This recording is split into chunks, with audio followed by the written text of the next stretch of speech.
Hey everybody, Bill Murphy here with another MMOFTW, and this week, of course, being the week of Gamescom, means we have a whole bunch of announcements coming out. We're going to pin down the biggest few and talk about them, with, of course, the big news being World of Warcraft's next expansion, Legion. So let's start off with that, shall we?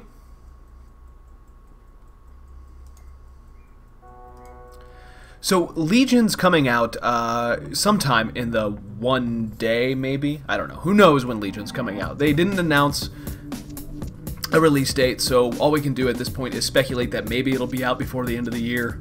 Maybe it'll be out early 2016, who knows? But we do know that it's packed filled with a ton of content. One of the big ones, of course, being a brand new class. Players will be able to, it's a hero class, kind of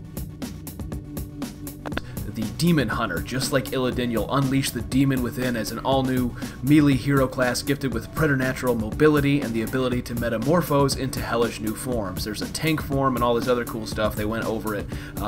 We have a really good preview of everything we know so far about the expansion over on the website, so please go take a look. It's linked down in the comments there.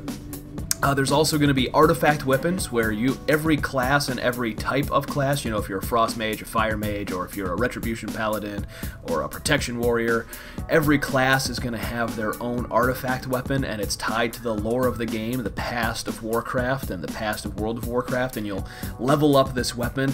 You'll kind of specialize the weapon and its skills and its abilities and what it has.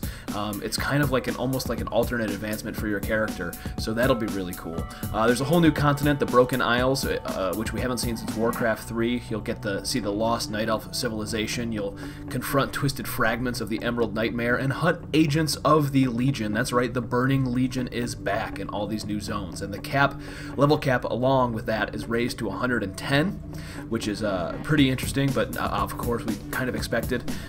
It's nice to see them stay away from that 5-level boost, because WoW is all about leveling, as we know, until you get to the end game and start raiding. So it's better to have 10 levels, in this humble writer and video maker's opinion.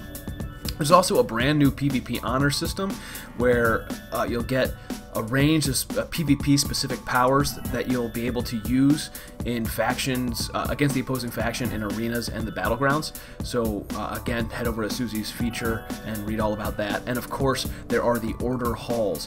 Every class is getting its own order hall. This is sort of the next evolution of garrisons. You're not going to be privately in these order halls. You're going to be with other members of your class, as well as NPC members of your class. So it's not like you're going to go into this order hall and be completely silent and away from the rest of the world like you were with garrisons. This is something that you'll be with other players that are like you and everything like that. Same class, you can talk shop, and you'll have champions instead of followers this time, because you're not raising an army. Instead, this time you have these class-specific champions that you'll be able to send out on missions and stuff like that. So there'll be much fewer of these champions, and hopefully more personalized champions too, like people you actually care about. So we'll see how that goes.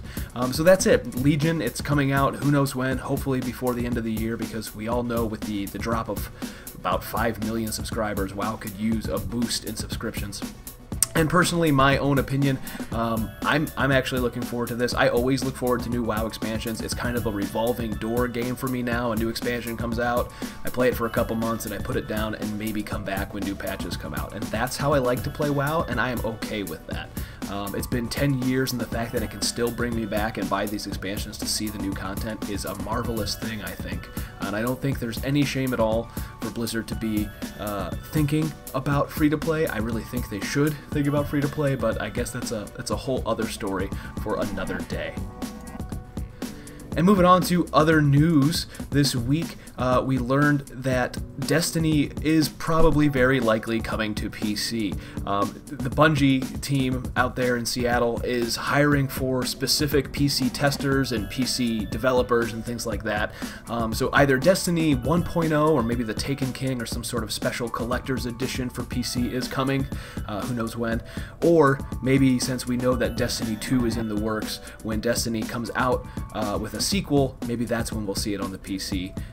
who knows? In this case, it's just one of those foregone conclusions. We're all expecting it. We all know that there's an untapped market there on the PC, and hopefully that's what we'll learn soon. Maybe at PAX, maybe before then. Who knows? And in Skyforge news, it was announced that prestige scaling is going in with the August 11th Crucible of the Gods patch. Prestige scaling is a lot like mentoring in other games, or scaling down your player levels or scaling up player levels, because right now in the game you basically can't group with people who are too far below you or too far ahead of you, and the game's content is made so that you should want everybody to be able to play together because you're all queuing for it and everything like that. So even if it's not a personal friend of yours, you're segmenting the player base by players that are trying to do a piece of content that's higher level, where they have a higher prestige level than somebody that's also trying to do the exact same piece of content. They can't play together. This prestige scaling going in on August 11th allows that, and it brings the lower prestige level character up to the other level so that they do better. They have better health and better DPS output. The only hitch that brings this is you can't do like impossible stuff or hard level adventures. You can only do normal level ones, but still it should reduce queue time, since a lot of players like to do the normal level stuff anyway. And in Everquest 2 news, the servers are getting consolidated, but a whole bunch of other new stuff is coming as well. The latest newsletter from Holly Longdale is out. They're going to consolidate lower population servers into a new server and build a brand new server community for those players. So those players moving will get a title naming their original server that can be worn with pride. So if you're you're out there on an old server and you hate the fact that you never wanted to leave it, you never wanted to transfer and go to one of the more popular ones, well you're going to have to now, but at least you can take this title with you and wear it with pride and remember the past, as it were. In addition, the team is hard at work on the next campaign update and is currently in the bug squashing stage. According to Holly, the update is on track for fall deployment, and with Prelude events will be starting as early as September, so hopefully we'll hear more about those soon. And last but not least, a whole bunch of Rift stuff just got announced right before I sat down to record this. There's Rift 3.4 is bringing a new calling. It's actually called, hold on, I'm pulling up my notes as I'm talking to you. The new calling is called the Primalist. This will launch with 6 souls and bring with it a slew of new content, including an all-new Plain Touch Wilds Expedition Zone, the Lord Arak Raid, Rajad Canyons Dungeon, and much more.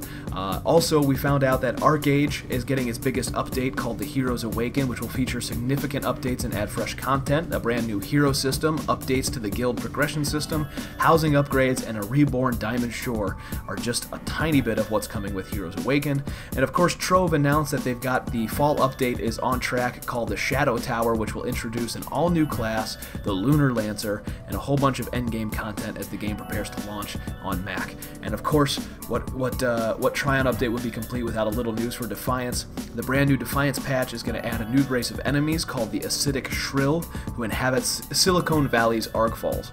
Also to be added will be Supreme Weapons, a new higher tier of rarity which can be applied to all current and future weapons. So that's the quick bullet list out of Trion Worlds camp, not including Devillion, which we'll have some more info on soon, as we have both Gareth Harmer and John Doyle at Gamescom in Germany for us. They'll bring back all the full details on all the stuff that is going on with Trion.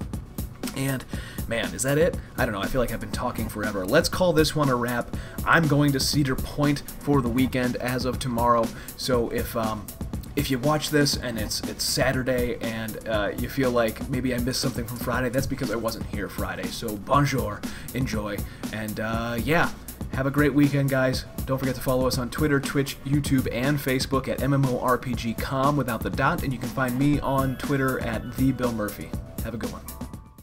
Make sure to level up your MMO knowledge by visiting MMORPG.com, subscribing to our YouTube channel, and by following us on social media. To catch up on the week's biggest MMO news, watch our latest MMOFTW. And to see if there's a better MMO out there for you, watch one of our latest First Impressions videos. Thanks for watching.